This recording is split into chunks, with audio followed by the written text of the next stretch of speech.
Assalamu alaikum, and welcome to Matchbox Talks.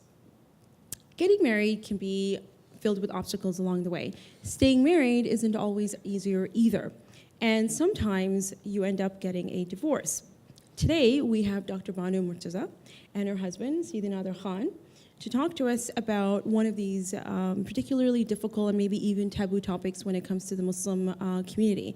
So, Dr. Banu, can you open up the discussion around what people can learn through divorce when it comes to remarriage and so on? So I speak as somebody who sort of sits on the outside of this topic a little bit because I wasn't married previously, prior to getting married, so I haven't been divorced. But I had gotten to a point where, because I was working in the community, I had actually been to more divorces than I had been to weddings. Wow, okay. Because I was working with women, or I was being asked to come in and support somebody in a domestic violence situation, et cetera, and often that meant getting a couple to the point, or getting a guy to the point where he was willing to give a divorce to a woman who had been abusive to, and stuff like that. And I learned a great deal about what marriage ought to be and how marriage ought to be treated, because I'd watched so many people get divorced. Do you know what I mean? And it definitely jades you. Divorce definitely jades you. But I think for me, I had certain takeaways. One of them was making sure that each person is judged according to their own merit and flaws, as opposed to I mean, because everybody has baggage, whether you've been single your whole life, or whether you've been married, or whether you've been widowed, or whatever it might be. Baggage is there, right? And the presumption that some person is going to have more baggage than the other is actually a misnomer, because some person might have emotional scars because of the way they've been raised. Yep. Or somehow your baggage is heavier than somebody else's, because for them it'll be just as heavy. Right. But at the same time, if you're judging the new person in your situation, or somebody who's you've been through a divorce and you're judging the new person, they've said something, and so you're reading into what they've said in accordance to your previous experiences, as opposed to the intentions or the context that person was speaking in, or their context and their previous sort of experiences. It's really unfair on the person. So I think, and it jeopardizes your relationship, really. And I think that's one thing that I learned. And then the second thing that I learned is that, divorce can happen for the most extreme of circumstances, but also for the weirdest of reasons. Like some people get divorced for things that you think, you having a laugh? Did you just end a marriage on the back of that? And I think it's really important, if you're going to get remarried, for you to really truly analyze why you are no longer in your first marriage,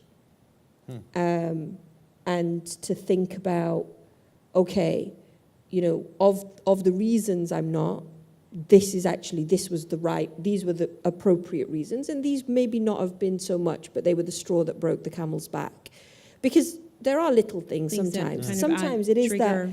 Like you can kind of build it up and build it up and build it up and build it up, and then somebody goes, I ate the ice cream, and you're like, oh my God, that's it, it's over. How could you eat the ice cream? He ate my ice cream a couple of days ago.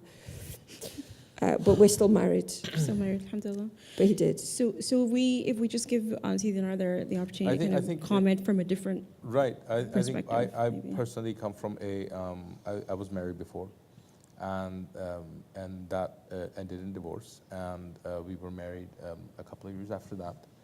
And I think this idea of one of the things that you had spoken about what was your first point again?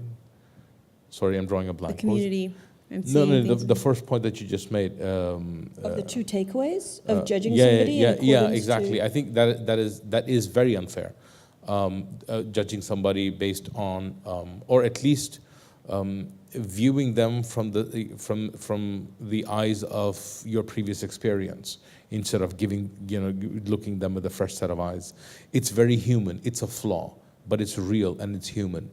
At the very least, what you need is a principled agreement that this is something that we both agree is unfair, and that you're going to work towards, getting out of it, because it's human and it's real and it does happen. It certainly happened, with me, and it's something that I had to, you continually have to, rise beyond that and get over it, right? Now, from my own experience, what I learned is, I guess I learned more about myself, more about what I'm looking for, more about what I'm getting myself into. But here's the thing.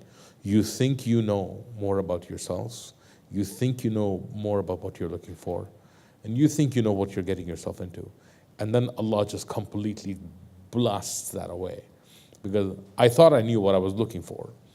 And then this person came along, and I'm like, nope, scratch all of that. Chuck it all out the window. It was the second, third conversation in. He started to say, okay, so I want X, Y, and Z. And I went, yeah, so this isn't going to work. All right, bye then. Wow. And he was like, no, hold on. Where are you going? And I was like, well, it's not going to work because I'm none of those things. And then he was like, no, we can rethink about it. What I said was, look, this is what I was looking for, right? And I am, I find myself revisiting that criteria that I thought I knew what I was looking for, right? I thought I had a better idea. You think you have a better idea. But at the very least, what you'll do is you will grow up as a person. You have the opportunity to grow up as a person. Whether you choose to take it or not is a whole different discussion. I think it's also important to understand that different people and different relationships bring out different things in you. Absolutely. So you can have two really good people and they're just not good for each other. Right. And they bring out, and that's, and that, that's really important to understand, is that divorce doesn't mean that either of the parties Is were a horrible person. No, evil or absolutely. horrible or whatever. Absolutely not. Or somebody's at fault. It could just be that they didn't work together. But it can also be that you can have the same characteristics in one person that you did in a previous partner, and they, because of the way that they approach it, or the way that they articulate something, or the underlying kind of a characteristic of that person is slightly different. Whatever it might be, they bring out a different response in you. You respond differently to it, So I know that there are friends that can say certain things to me, and I will take it from them. Every single time I'll take it from them. And then there are other friends that will say the same thing to me, and it would burn me. I would feel it, and I would be like, nah, you don't get to cross that boundary. You don't get to say that. Because it's a different relationship, and it's a different person so we do tend to think that every stage of our life, we now know it, and therefore We can predict who We we're can looking predict for what's and going what's going to forward. go. Which is what you should do as a grown-up anyway. But then you are reminded, Allah sort of reminds you that no, you didn't know. But to rewind a little bit and to just say that, from the perspective of, for those people that are going into a marriage where one person hasn't been married before and one person has, and the person who has been married before feels, well, it's perfectly legitimate for me to have this reaction, or for me to presume that you mean the same thing that was meant previously, whatever it might be. For the person who's never been married before, or who's come into this relationship, that's really hurtful. Like, it hurts a lot, and it really undermines the relationship, because ultimately what you're saying is, I'm no longer in a marriage with this person, and now I'm experiencing the same thing from you that I've experienced from this person. And that is, you're kind of thinking, hold on a second, that's not where I was coming from, or what I meant, or what the context was, or whatever. But B, What's that supposed to mean?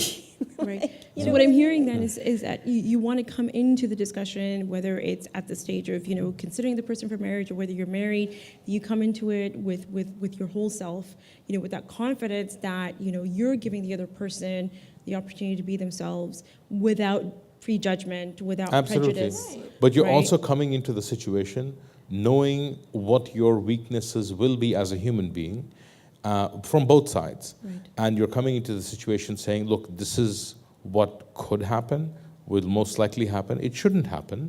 It's not fair. But it is something that very likely will happen. And, I'm expecting you to sort of tolerate it until I'm able to get through it. Do you see what I'm saying? Yeah. And again, I Very good. return back to that point of also not presuming that simply because somebody has been divorced, they carry more baggage than somebody who hasn't. Absolutely. So, and I gave the example earlier about the fact that I'd been to more divorces than I'd been to marriages. And what had taken me to that was that I was supporting women that You were... were in a that particular were- environment in the community. Yeah, and I was supporting women who had experienced domestic violence. So, and then that coupled with the fact that as far as my family's concerned, I walk on water. Nobody's ever yelled at me in my life before, and if they have, it's been like maybe twice or 3 times. And I've remembered it. I'm like, yeah, okay, I maybe did deserve it. But so for me, my insecurities or certainly my kind of triggers were anything and every, like an angry glance was like the end of the world. He's never raised his voice in all the years that we've been married. And yet, literally, if his tone changes, You have that sensitivity. and his tone was ever so slightly, more serious, then I'd be like, and he'd be like, what's wrong? And I wouldn't talk to him for the day. And he'd be like, what's wrong with you? And I'd be like, no, don't talk to me. You were mean to me. And he's like, when was I mean to you? And, and it took me years to kind of get to that point where I thought, okay, he's not being mean. He's actually just distracted by the fact that he's in the middle of work But that's or whatever. your. But that was my baggage. That's you your know? baggage, right? And I was judging him in accordance to reflecting all of the other stuff Because, that I'd had. I with come me. from a family where even looking at any female member of your family in a threatening manner is considered unmanly, right? It's like what kind of man are you, right? As it should be. Yeah, that's the kind of background I come from, right? So that's not like No, but what I'm saying Hasha, is, I would never. But that's what I'm saying is my baggage was such that even a tone, like even a distracted tone, like he'd Like be if working I'm in the middle and of he'd work, be in the right? middle of something, and he'd be like, yeah, fine, whatever. Okay. And I'd just be like, did you just whatever me? All right, we're gonna have to stop there because I think that's a whole other discussion of around tone and how do you Communicate. manage, how do you communicate. But just a final thing, we've all got baggage. We're all human beings. We all have pasts, and whether it's our family of origin, whether it's our prior marriage or lack thereof. So don't prejudge, right? And be aware of And be somebody aware else's of your- baggage. Be aware of your own baggage. Be aware of your own. Okay. Yeah. and be aware of the fact that okay- both of you are human, and you be will okay fail. marrying people that have baggage. Because Everybody does. Everybody Everyone's does. Everyone's okay. Thank you so much. We'd love to carry the conversation. Please subscribe to our YouTube channel, and we'd love to hear back from you on the comments below. Thank you. Assalamu alaikum.